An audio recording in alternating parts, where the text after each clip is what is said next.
Hello friends, welcome to यज्ञ investment academy. आज की ताज़ा खबर में आपका स्वागत है। सुप्रभातम। सबसे पहले हमेशा की तरह ग्लोबल न्यूज़ से बात शुरू करेंगे। फिर कुछ इंडिया स्पेसिफिक रिजल्ट सीजन तो खत्म हो गया है, तो कुछ स्टॉक स्पेसिफिक न्यूज़ थोड़ी कम ही है, तो उसके बारे में बात करेंगे।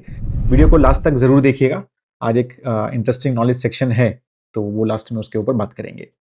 कल एक्चुअली मॉडल पोर्टफोलियो के ऊपर भी I was looking at things and बहुत इंटरेस्टिंग स्टार्ट था। हमारे पास ऑलमोस्ट 13 मॉडल पोर्टफोलियो हम रिड्यूस करने की कोशिश कर रहे हैं, राइट, बट 13 है करंटली। और सारे के सारे model portfolio, not even single model portfolio जो है इस टाइम पे निफ्टी 50 को 100% सारे बीट कर रहे हैं, all 13 of them in 1 year. ठीक है, so that was a very good start which my team was referring to yesterday. मेरे को शो कर रहे थे वो कि देखो सर, परफॉर्मेंस काफी अच्छा चल रहा है। ठीक है, हाँ, बट ऑफ कोर्स मतलब बेंचमार्क सबका निफ्टी 50 नहीं है, आई अंडरस्टैंड, बट मतलब it was a good number to discuss.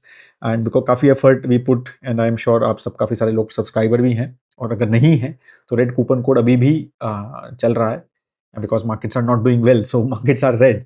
So red coupon code अभी भी चल रहा है, तो you can definitely take benefit of it. तो स्टार्ट करते हैं ग्लोबल न्यूज़ से, अब बात शुरू करते हैं पूरी डिटेल में।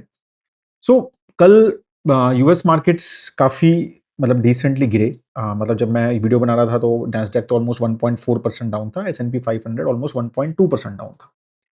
राइट, अब रीजन क्या है? तो बेसिकली दो रीजंस थे जो कल की न्यूज़ के बेसिस पे। तो कल एक तो जो ये वॉर है वेस्ट एशिया में, Iran and US and Israel, तो इसमें कुछ मतलब एस्केलेशंस होती हुई नजर आई। अ, मतलब जो गल्फ रीजन है वहाँ पे फिर से थोड़ी सी हॉट एक वॉर जो है वापस होता हुआ नजर आया। मतलब वॉर एग्जैक्ट वर्ड यूज कर सकते हैं, बट हॉट एस्केलेशंस जो है शुरू होती हुई नजर आई फिर से। जो है वी कुड मतलब there was lot of news की rockets and everything is again was seen in the sky. फिर डोनाल्ड ट्रंप की भी जो है स्टेटमेंट आई कि Iran will pay price for stalled talks. yesterday I think one of the helicopter of US was also put down right by Iran, तो उसके ऊपर भी ये चीज़ें थी कि शाम तक मतलब जैसे ट्रंप ने कहा कि US would resume attacks on Iran later today, right? So ये सारी चीज़ें जो हैं were major worrying sign for the markets, right, और उसकी वजह से US markets were quite down. Second reason जो था यूएस मार्केट का था वो कल सीपीआई नंबर्स, मैंने आपको बोला भी था हाँ, जब ट्यूसडे को वीडियो था कि वेडनेसडे को सीपीआई नंबर्स आए थे तो वो आए, राइट, एंड 4.2% इन्फ्लेशन आया है, तो which is a little concerning for them. Yes, expected था वो, ऐसा नहीं है कि यार अनएक्सपेक्टेड आया, बिल्कुल बहुत ज्यादा आया, एक्सपेक्टेड लाइंस पे था। इसीलिए 10 ईयर जीसेक जो है वहां का वो ज्यादा बढ़ा नहीं, वो अभी भी 4.5 के आसपास चल रहा है। ठीक है, लेकिन मतलब it is little concerning, right, overall. तो वो भी एक मार्केट को थोड़ा वरी हो रहा है कि यार एक तो वॉर मतलब एस्केलेट होता हुआ नजर आ रहा है, उसमें कुछ ऐसा नहीं हो रहा है कि ये खत्म हो रहा है। अब इन्फ्लेशन भी 4.2% पहुंच गई है। तो अगर इन्फ्लेशन इस तरह से और बढ़ती रही और ये वॉर नहीं हुआ खत्म, राइट, तो देन अगेन इंटरेस्ट रेट्स बढ़ सकते हैं, मार्केट्स को नुकसान हो सकता है। तो वो सारी चीजें फिर वो पूरा स्पाइरल जो डिस्कशन हमारे रहते हैं बार बार, तो वो चलेगा, right. So that is what the market is worried about currently, right. तो ये दो रीजंस है मार्केट के, और दैट्स व्हाई वो 1% से ज्यादा कल जो है वो गिरी है। और एआई की जो रैली रही है उसमें भी थोड़ा सा एक ब्रेक्स लगे हैं। वो मतलब ये तो पहले ही लग गए थे इस चीजों से पहले, बिकॉज थोड़ा valuation concerns and all these things थोड़ा थोड़े मार्केट में अब वो मार्केट को थोड़े से लग रहे हैं, राइट। तो इसलिए AI stocks are also going down. ठीक है, तो ये सारे फैक्टर्स बेसिकली प्ले आउट हुए उसके ऊपर। कल इंटरेस्टिंगली मिस्टर ट्रम्प से भी पूछा गया कि भाई आपका ये इन्फ्लेशन नंबर 4.2% आया तो क्या लगता है, तो उन्होंने कहा I love inflation, right. And but मतलब उन्होंने मतलब बेसिकली इस रेफरेंस में बोला कि it is going to go down like a rock once the US war with Iran is over. तो अगेन मतलब ये एक्सपेक्टेड है, अगेन मतलब ऐसा है क्योंकि इमीडिएटली जो क्रूड ऑयल प्राइसेस कम होने चाहिए, जो अभी जब मैं आपसे बात कर रहा हूँ तो 93.5 के आसपास हैं। ठीक है, तो अगेन मतलब ये 110 के आसपास चले गए थे, 100, तो वहां पर तो नहीं है।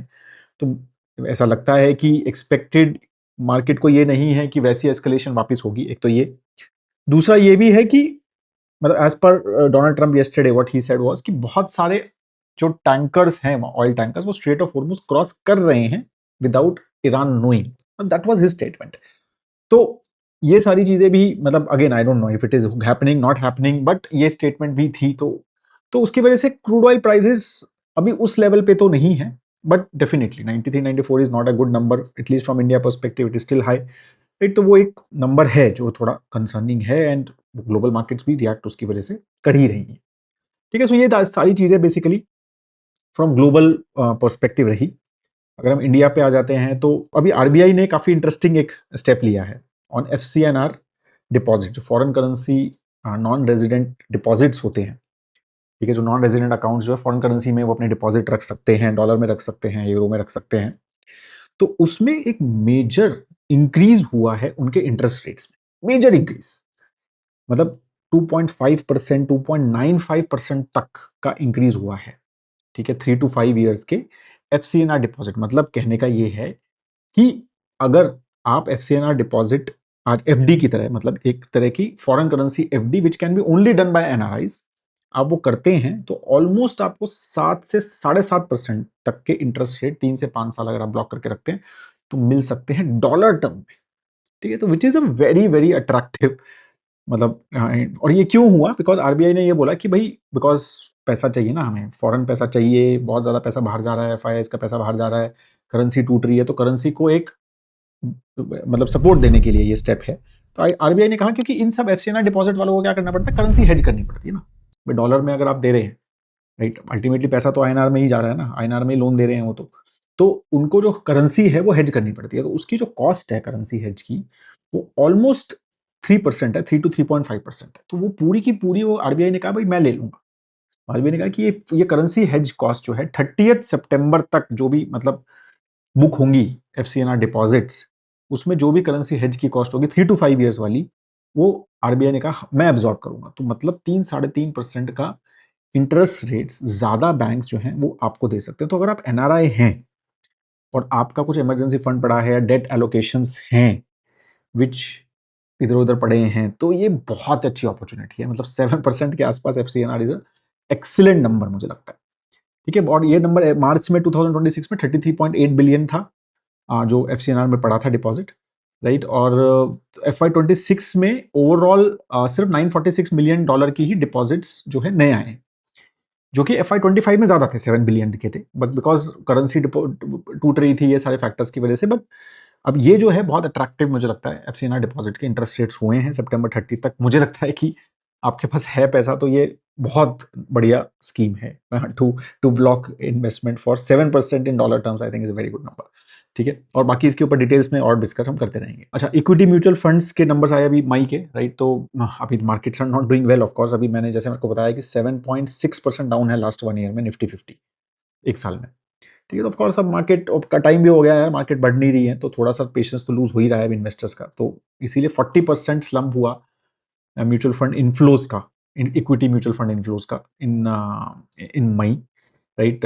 तो अगर हम उसको उसके हिसाब से देखें, मंथ ऑन मंथ के हिसाब से देखें भी, तो 18% का फॉल हुआ था, राइट। 1 ईयर, तो ये ऑलमोस्ट 1 ईयर लो पे है, मतलब रिडेम्पशंस बड़े हैं बेसिकली। बट एसआईपी फ्लो अभी भी अच्छा है, उसमें कोई ज्यादा डिफरेंस नहीं आया है। 31,000 से 30.9 करोड़ का एसआईपी इनफ्लोज है, तो दैट इज गुड। तो मतलब स्टेबिलिटी तो है, बट थोड़ा सा मतलब वो अगेन दिखेगा ही ऑफ कोर्स। मतलब ये कोई एक्सपेक्टेड ही है, पेशेंस हर इन्वेस्टर्स में इतना नहीं होता है कि एक साल तक रिटर्न्स नेगेटिव आए एंड दे कंटिन्यू इन्वेस्टिंग, या फिर and they don't take out money. तो ये चीजें हैं, तो इसमें इसलिए guidance and all these things are important. Typically जब ये फ्लोज कम होते हैं या नेगेटिव होते हैं या एसआईपीज कम होती हैं, तो वो आपको समझना चाहिए कि हम नियर बॉटम पे हैं, राइट। तो ये सारे फैक्टर्स हमें समझने चाहिए। Q4 के रिजल्ट्स मतलब देख रहा था, उसका एक एनालिसिस बिजनेस स्टैंडर्ड में बहुत अच्छा आया हुआ था। तो उन्होंने बोला कि भाई Q4 में 2013 लिस्टेड कंपनीज का उन्होंने बताया, तो 16.9% का year on year net profit बढ़ा है। तो ईपीएस अच्छा ग्रो हुआ है, राइट। 17% के आसपास का year on year net profit grow हुआ है, और 11% के आसपास नेट सेल्स जो है ईयर ऑन ईयर। तो मतलब Q4 numbers were decently good India के। ठीक है, तो मतलब अर्निंग ग्रोथ था उसमें। अब वही मैं कह रहा हूँ, वैल्यूएशंस इसलिए अट्रैक्टिव लग रहे हैं क्योंकि अर्निंग ग्रोथ भी ठीक ठाक हो रहा है, और मतलब जीडीपी भी ग्रो कर रही है, लेकिन मार्केट नहीं बढ़ रही है। मार्केट क्यों नहीं बढ़ रही है? We know all that thing कि पैसा बाहर जा रहा है, एफआईएस आउटफ्लो हो रहा है, वो मेजर बड़ा बहुत बड़ा रीजन है। End of course crude oil prices एक मार्जिन प्रेशर डाल रहे हैं, तो उसका इम्पैक्ट जो है आगे शायद दिख सकता है। तो market is worried about it. तो ये दो तीन चीजें पता है अपने को, लेकिन मतलब समझने के लिए Q4 में अगर हम देखें तो बैंक्स जो है ऑलमोस्ट 12% का अर्निंग ग्रोथ था, राइट। एनबीएफसीज, राइट, जो थे 35% का ईयर ऑन ईयर ग्रोथ था। तो एनबीएफसीज डिड वेरी वेल, ठीक है। और हमारे पास भी काफी सारे मॉडल पोर्टफोलियो में एनबीएफसी, तो मोस्टली रिजल्ट्स अच्छे थे। फिर mining did very well 23%, insurance did very well 23%, again power did very well 26% का year on year profit growth है। तो ये सब सेक्टर्स ने बहुत अच्छा किया। तो कुछ सेक्टर जो ऑटो है वो 12% ही बढ़ा, स्टिल बढ़ा है, ऑटो तो बढ़ रहा है तो काफ़ी खुशी होती है। कैपिटल गुड्स 13% बढ़ा है, एफएमसीजी 15%, अगेन इंप्रूवमेंट है। अगर आप देखोगे तो it was a good, basically Q4 was a decently good quarter from India perspective. अब देखते हैं इसका Q1 में कैसा आएगा, बिकॉज हाँ हो सकता है इम्पैक्ट हो, बिकॉज अब क्रूड ऑयल प्राइसेस का एक्चुअल इम्पैक्ट समझ आएगा, क्योंकि उस टाइम तो मार्च से ही बढ़ने शुरू हुए थे। ठीक है, तो जनवरी फरवरी में तो क्रूड ऑयल कुछ था नहीं। तो अब जो है ये पूरा क्वार्टर कंप्लीट क्रूड ऑयल का, तो इसका मार्जिन और ये सारी चीजें हमें ज्यादा यहाँ पर समझ आएगी, और फिर गवर्नमेंट ने पास ऑन भी किया है अब तो उसका inflation and all this impact भी हमें समझ आएगा। तो मेजर नेगेटिव न्यूज जो बार बार हम बात भी करते रहते हैं बीच में, वो है एल नीनो की, कि भाई इस बार ऐसा लगता है, पहले भी मतलब हमारे मेट डिपार्टमेंट ने बोला है कि रेंज जो है वो बिलो एवरेज रहेंगी। तो कल जो है जापानीज मेट्रोलॉजिकल डिपार्टमेंट ने बोला कि El Nino emerges in Pacific, मतलब इमर्ज हो गया है एल नीनो, तो मतलब वो आ रहा है। एंड तो ये 2023 के बाद पहला है, 24 में नहीं आया, 25 में नहीं आया, तो अब आ रहा है 26 में, राइट। और दे आर सेइंग कि it is expected to be very strong. ठीक है, तो ये ज्यादा स्ट्रॉन्ग एक्सपेक्टेड है। तो 97 में आया था बहुत स्ट्रॉन्ग। ठीक है, तो वो उस तरह का एक्सपेक्टेड है, ऐसे ऐसा बोला जा रहा है एल नीनो। अगर ये होता है तो directly again impacts our inflation, economy, मतलब ये डायरेक्ट इम्पैक्ट है, क्योंकि हमारी इकोनॉमी पे एग्रीकल्चर ड्रिवन इकोनॉमी है, राइट। और बहुत ज़्यादा रेन डिपेंडेंट है, मानसून डिपेंडेंट है, तो अभी भी तो वो फैक्टर्स जो है वो प्ले आउट होंगे, समझना है। तो ये भी एक मार्केट के दिमाग में है। बहुत नेगेटिव न्यूज़ के बाद एक पॉजिटिव न्यूज़, रोल्स रॉयस जो है दे आर सेइंग कि they are betting big on make in India, $multi-billion investment करने का प्लान कर रहे हैं। $1 बिलियन का सोर्सिंग टारगेट है उनके। वर्क फोर्स 10,000 तक की करनी है, defence, civil aviation, power systems, ठीक है, तो वो करने का उनका प्लान है। रोल्स रॉयस सबसे बड़े इंजन मैन्युफैक्चरर हैं, एरोप्लेन इंजन मैन्युफैक्चरर, और इंडिया काफ़ी ज़्यादा लेता है उनका, और दे हैव हिंदुस्तान एरोनॉटिक्स के साथ जॉइंट वेंचर भी है, right. So that is a good news कि ये सारी बिग कंपनी जिनकी कॉम्प्लेक्स टेक्नोलॉजीज हैं, they are planning to set up big base in India. We will keep on looking at it, right. और ये बहुत अच्छा ट्रेंड है, अगर इस तरह की कंपनीज आती हैं तो बहुत सारी ऑल कंपनीज भी मोटिवेट होती हैं कि यहाँ पर इनका अच्छा चल रहा है, तो we may also do it. अब कुछ स्टॉक स्पेसिफिक न्यूज के बारे में बात करते हैं। तो आरईसी और पीएफसी का मर्जर अब फाइनली अप्रूव हो गया। I think it was already announced by finance minister in the budget speech, right.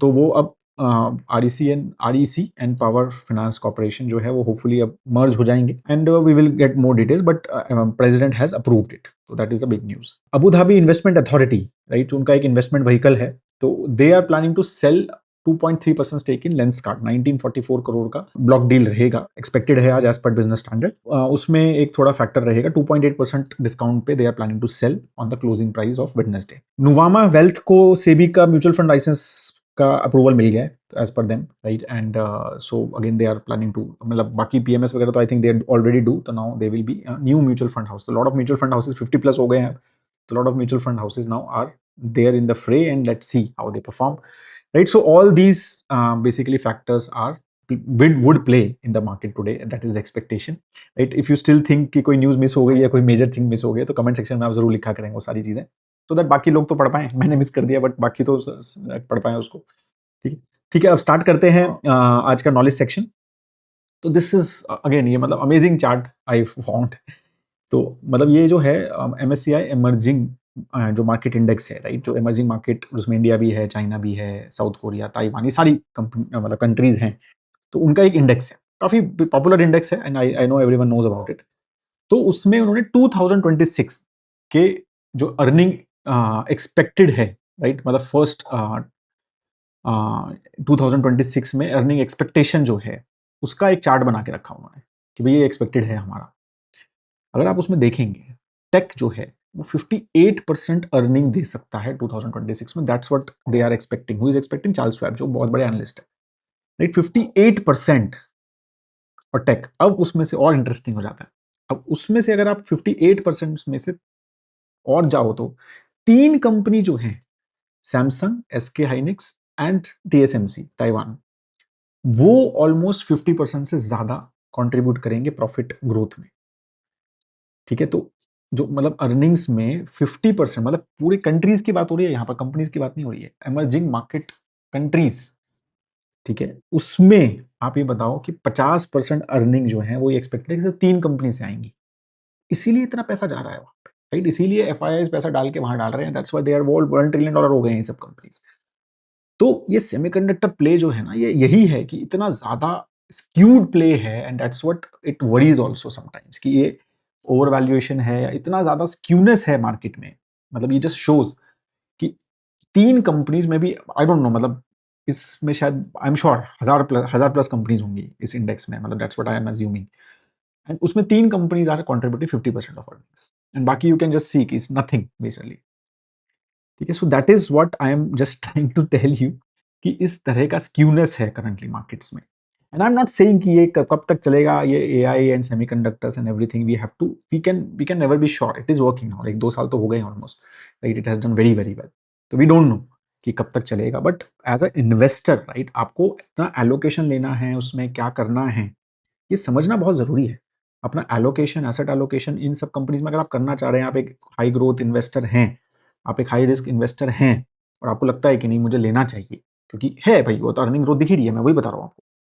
तो कितना लेना है, राइट? वो चीज़ें बहुत ज़रूरी हैं। समझ अगर आप इन कंपनीज़ में काम भी करते हैं, आपके पास ईसॉप्स हैं, आरएसयूज़ हैं, इनमें या किसी और इस तरह की कंपनीज़ में, तो वो भी आपको समझना है कि किस तरह का एलोकेशंस मुझे रखने हैं, राइट? कि क्या 50% of my net worth is okay, क्या 70 इज़ ओके, 30 इज़ ओके, 20। तो ये सारी चीज़ें, क्वेश्चंस आपको अपने आप से पूछने बहुत ज़रूरी हैं, क्योंकि इस तरह का स्क्यूनेस ये कंसिस्टेंटली बहुत लंबा नहीं चल सकता। ये तो पक्का है। अभी कब होगा, दैट इज़ अ बिलियन और ट्रिलियन डॉलर क्वेश्चन फ्रैंकली। ठीक है, so that is all I have on this. If you still have any questions, as I said, comment section में ज़रूर लिखिए। वीडियो को लाइक ज़रूर करिए अगर आपको अच्छा लगता है ये video. That is all. Have a great time ahead दोस्तों। जय हिंद।